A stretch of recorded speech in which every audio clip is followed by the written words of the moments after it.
It was a surprise to my parents that their firstborn son was going to be born without limbs. When they saw me, the doctor saw me, and they said, sorry, we have no explanation. And still to this day, it remains a mystery. They called it phocomelia, which means being born without limbs for no medical reason.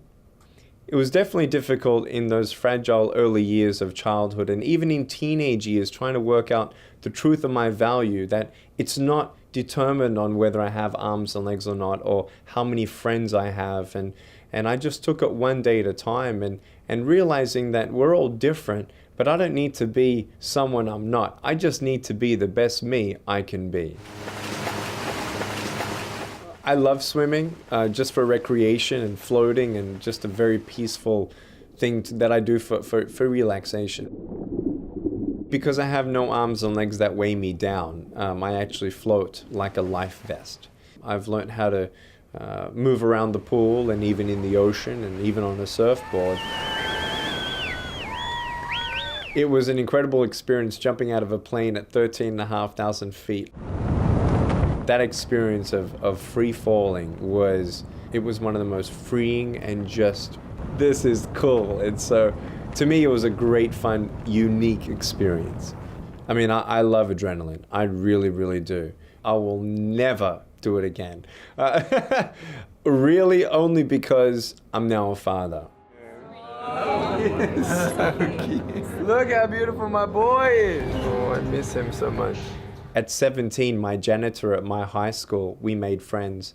And he looked at me one day and he, to my surprise, said, "You're going to be a speaker." And I said, "You're a crazy old man."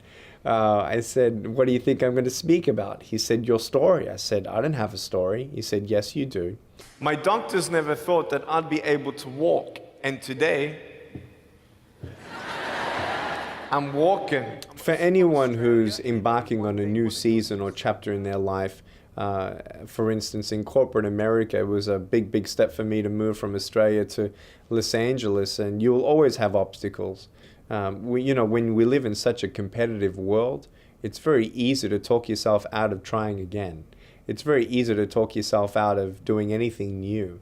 But if that's within you and in your heart and your mind and your spirit, this is what you need to move forward in, then go for it. And don't be afraid to fail. Because even if you do fail, you're not a failure.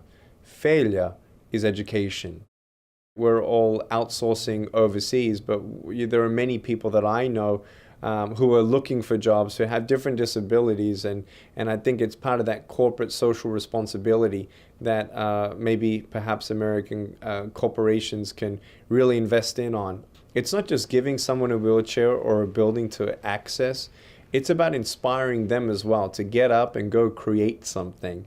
I at best was thinking, well, I hope I get a job. And here I am, a president of 2 companies and employing, over a dozen people here in America. And we're just thankful that in itself is hopefully inspiring to others to say, wow, what am I complaining about?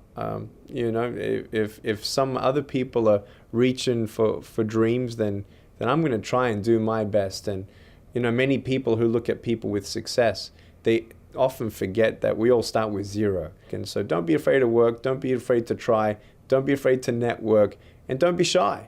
Don't be ashamed of anything, just go out and try, and you never know who you may inspire along the way.